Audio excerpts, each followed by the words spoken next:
sobra. Kasi imagine yung show na kinunan nyo for 4 years, papalabas lang ng 4 months. So, medyo nakakabitin and nakakalungkot din dahil mamimiss kong mapanood yung sarili ko bilang Steve Armstrong kasi privilege yun na mag-portray ka ng isang character na sobrang iconic nung 90s, nung 80s. So, sobrang privilege sa akin na mapanood yung sarili ko bilang Steve Armstrong and maging parte ng Voltes 5 Legacy. So, yes, malungkot ako, but at the same time, happy ako sa na-achieve ng show Biruin mo ron, parang nagpunta kaming San Diego for Comic-Con, na pag-usapan natin to last time. And ultimately, feeling ko, ang isa sa mga achievement ng Voltes 5 is nabalik niya yung kung anong ginagawa ng isang buong pamilya dati. Habang kumakain, nasa sala sila, or after kumain, bago kumain, magtitipon-tipon sila sa sala para manood ng TV. Kasi wala nang gumagawa ngayon nun Usually, nasa sarili-sariling phone. So, yun, yung Voltes 5, sobrang happy ko sa project na yun. After this po, meron po kayong movie. Opo. So, kailan po yun? Tapos ano po yung plot? May mga aabangan natin sa'yo. Yung movie na tinitease namin ngayon, Firefly, siya, under news, tapos directed by Direk Zig. Kasama namin dyan sila Yuen, si Miss Cherry Pie, Miss Yayo, Miss Alessandra De Rossi, Sir Epi Quizon. So, it's about a kid na adventure ng kid and kung ano yung mga matutuklasan niya, sino yung mga makikilala niya along his journey. So, very interesting yung mga mangyayari. Para siyang buhay. Paano tatakbo yung buhay ng isang bata sa loob ng isang journey. Malapit na po yung birthday nyo, so we should go. Tagal pa. What's the inspiration behind it? Ano pong theme? Wala namang theme Wala Kumbaga parang bilang 25 years old na ako, quarter life crisis, hindi naman crisis, pero diba, parang yun yung sinasabi ng silver anniversary, or let's say na silver anniversary ito ng buhay ko. Gusto kong mas maging mature yung mga layouts na gagawin, so hindi na siya puro playful lang. Gusto kong parang ganon. And ito, yung hair ko, biglang after 4 years pagupit ako ng maiksi. Yun yung pinaka. Kaya bawal tong i-post until September. Until ka mag-post nun kanina. Until ako mag-post. Paano nyo pa isa-celebrate yung birthday nyo this week? Happy birthday! Ganon. Happy birthday! Kakanta sila. Hindi. Ako kasi hindi ako yung tao na puro, di ba, yung iba gusto nila pupunta sa bar, celebrate and celebrate. Ako, ang bala ko ngayon, mag-out of town ako with my family and yun, mag-wakeboard kami for 2 days. Wakeboard. Nice. Yun yung trip ko ngayon para ma-feel ko naman na nagbakasyon ako after Voltes 5 Legacy. So gusto ko lang pumunta kung saan man away from work. Wala akong iniisip kundi just me and my board.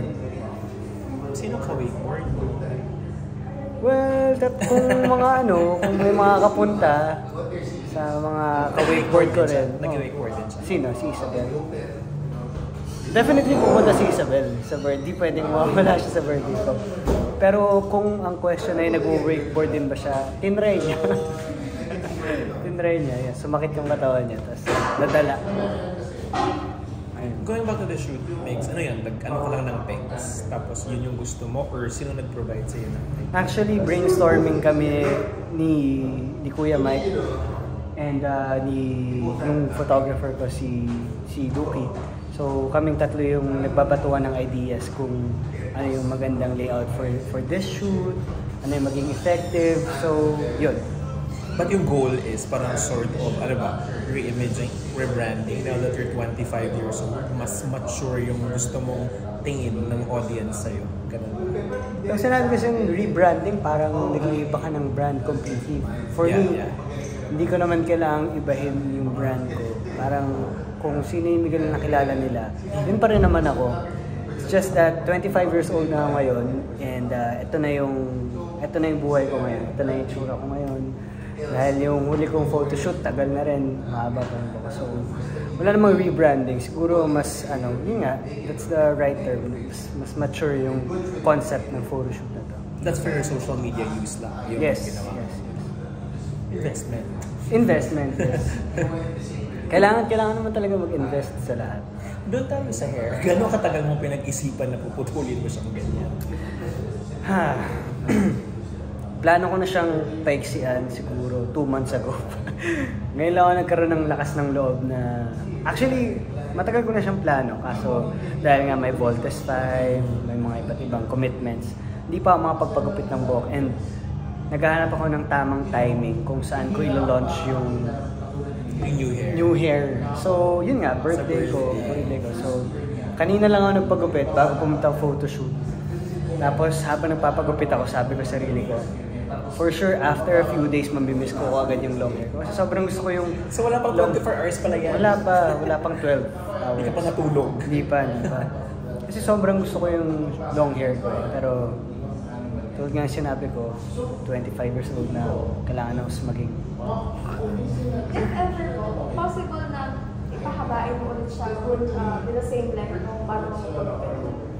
Pwede naman. Depende kung may role ako na kailangan pahabain. Pero kung ang pagpiliin, siguro try ko munang clean cut muna. Na-miss ko rin naman. Saka mas madaling tuyuin yung buhok pagkatapos maligo. Definitely. Lumaki ka kasi sa harap ng camera from Starstruck ngayon 25 ka na. So anong masasabi mo dun sa growth mo sa number? Mag-25 ka. Slow but steady. Yung may mga careers kasi na natatakot kasi ako kapag yung for example, may mga biglaan na sumisikat and then parang sobrang ang dami nangyayari sa paligid nila, hindi nila alam kung paano i-handle yung fame, yung power na binibigay sa kanila. So parang hindi nila naalagaan na maya. So ako, I'm very thankful na nagsimula ako sa pinakababa. Slowly but surely, paangat ng paangat, and then Voltes 5 Legacy. At least, mas nagiging careful ako. Mas alam ko yung worth ng mga natatamasa ako ngayon dahil nanggaling ako kung saan ako nanggaling before. So flashback sa nung Starstruck, paano ka ba pumasok? Like, ikaw yung may gusto talagang pumasok sa artista? Yes. Naalala ko nung Starstruck nila Jeneline Mercado Marquez. Nanonood kami na ng family ko, tapos sabi ko, Mami, gusto ko rin sumayaw, ganyan. And then, biglang may pinatalastas na Starstruck Kids. Kasi yun, niyaya ko yung mami ko kahit buntis siya. Tapos ilang malls din kami na-cut offan kami ng ilang malls. Then, eventually, tada! Parang sila ng dalawa ni Paul Sala sa Starstruck Kids. Bea Binene. Bea. Yeah. Ikaw ba, kapag nag-birthday ka, gusto mong busy ka on the day? Ayoko. So, parang talagang Rest day. sinadya mong hindi mag-accept ng project? Well, actually nung kailan ba yun? Last birthday, yes, last birthday ko. Nasa quarantine kami ng Voltes 5 Legacy. So meron kaming, bago kami pumasok sa lock-in taping, meron kaming 10-day quarantine. So imagine, sa loob ng 10 days na yun, doon ko sinelebrate yung birthday ko. May nataon siya sa 21. So kung isipin mo, medyo malungkot dahil mag-isa ka lang sa kwarto for 10 days. Pero yung mga castmates ko, like sila Isabel, sila Matt, Radson, Rafael, they made it special dahil nagpadala sila ng gifts, ng cake sa room ko. Tapos yun, parang naka-video call lang kami. Nagkakantahan sila. Wala lang, cute lang. At least hindi ko na-feel na super lonely ako that day. Pero kung may choice ako, ayoko mag-work sa birthday ko. Kasi buong taon ako nagtatrabaho eh. Parang itong birthday ko, gusto ko very personal sa akin. Kaya hindi rin, pag nagbe-birthday, hindi rin ako super laking mag-celebrate ng birthday. mga family members lang. Ganyan. Actually, kahit simpleng handaan na sa bahay, yun yung ginawa namin last year. Simpleng handaan na sa bahay. Pero may nakikita ko pala sa tinanong na kayo Paul, sabi ko, mom mo ba yung Grace? Yes, nakita mo sa TikTok. Ganyan. Anong tanong ko? Kasi di ba initially, ikaw lang naman talaga yung celebrity sa bahay. Pero what's the mechanics right now na parang dalawa na kayo ng mom mo, have their own following and all? Wala namang mechanics, pero nakakatuwa din dahil kung anong ginagawa ko, parang kunyari, papadala na ako ng mga products, tapos kailangan kong i-shoot. May mga ganun din si Mami, may mga brand deals din siya na, so, kunyari, may isang brand, papadala sa kanya, sasama niya sa ingredients sa recipe niya. So, nakakatawa, tapos nag-ano siya sa akin minsan, paano ba to? Nagpapaturo ganun. Papaturo, kunyari, sa technical, mga technicalities. Hindi, kunyari, may direction yung brand. Kailangan may gantong gawin. Eh, pag hindi alam ni Mami, ako alam ko yung mga terms na ginagamit ng mga brand. So, ibig sabihin na. So, ano ba? Nag-advise ka rin? Like, how to handle yung mga comments in social media? Si Mami, mabilis maapektuhan eh. Sabi ko, huwag niyo na lang pansin eh. O, di ba? Kasi kung ano yung nag-advise. Kasi sabi ko, huwag niyo lang pansin. Pero ano ba, like, the plan for your mom is like, sa social media lang siya, hindi siya tatawid. Well, hindi ko alam kung anong plano ni Mami, pero kung bigyan siya ng chance, bakit hindi, di ba? Kung nakita ko naman nag-i-enjoy si Mami, and totoo naman nag-i-enjoy naman talaga siya. Minsan nga di ba, pag nasa bahay ako, gusto ko magpahinga kasi, let's say, galing All Out Sundays, buong araw sasayaw, tapos kinabukasan, gigisingin ako, kunyari pagkagising, uy, TikTok naman tayo. So, okay. Sayaw. Kahit sa bahay, sumasayaw pa rin ako. Pero okay lang. Saya naman. Even before TikTok, parang ang galing mo na sa mga video editing. Actually, kahit wala pang Instagram Reels, parang na-Instagram Reels ka na din talaga. Talaga? Dati pa. Even the way you shoot yan, naka-invert yung video. Malalaman mo yan, makakita mo siya. Advance ako mag-isip. Actually, di ba? Actually naman talaga. I remember I asked you once kung ikaw, meron bang taga-edit sa'yo? Sabi mo, ikaw lang. Ako lang. Siguro, hobby ko lang din talaga kumuha ng mga gandang videos, clips, dahil doon ko na-release yung creative juices ko. Kaya yun. Kaya ngayon, nag-enroll ako sa film school. Film school? Yes, para at least meron akong outlet ng creative juice. And, baka mas magaling ka sa teacher. Anyway. hindi. Magaling yung teacher. Anong plano mo behind the camera na mas parang gusto mong Director. Chichi ka na naman si Direk Zig. Nangyayarang daw siya. Si Direk Zig, pag nasa taping ako, siguro mga 60% mas doon ako tumatambay sa monitor ni Direk Zig. Tapos yung videographer natin kanina, classmate ko yun. Tapos sinasama ko siya sa mga tapings minsan para at least may expose siya and may matutunan siya on field. So parang ikaw, sa'yo lang ba yan? Or parang may na-inspire ka na from ibang tao? Pag-work behind the camera? Wala naman. Parang lang, na-realize ko lang nung pandemic.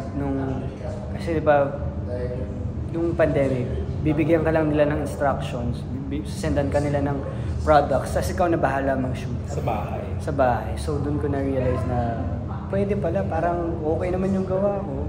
Nag-enjoy naman ako. Baka hilig ko talaga to. Eventually.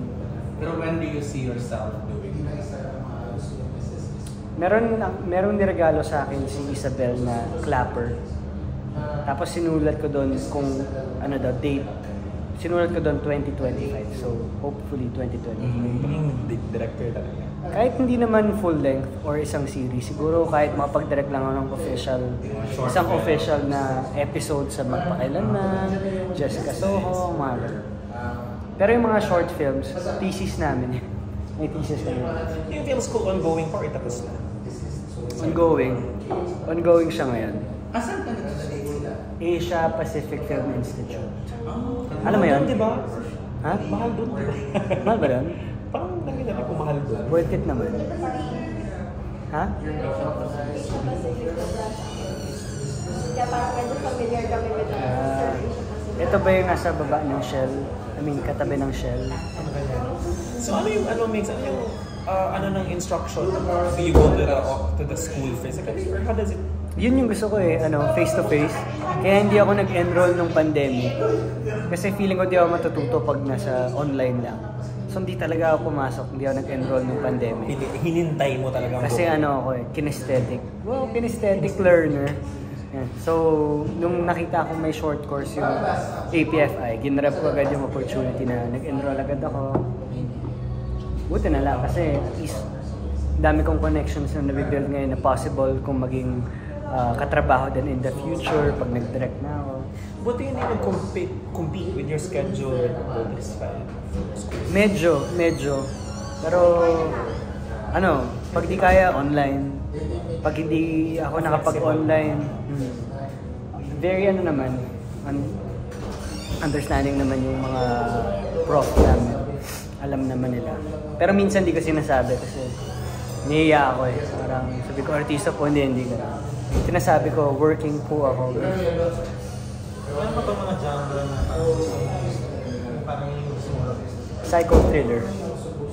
Shutter Island, mga ganun. Iba din. Ang taas ng cinematic requirement. Yun nga medyo ambitious nga eh. So, we'll see in the future. Like, nakakam on na possible, film na gusto mo with your genre Meron. Kaso, baka hindi ko muna gawin dahil mahirap.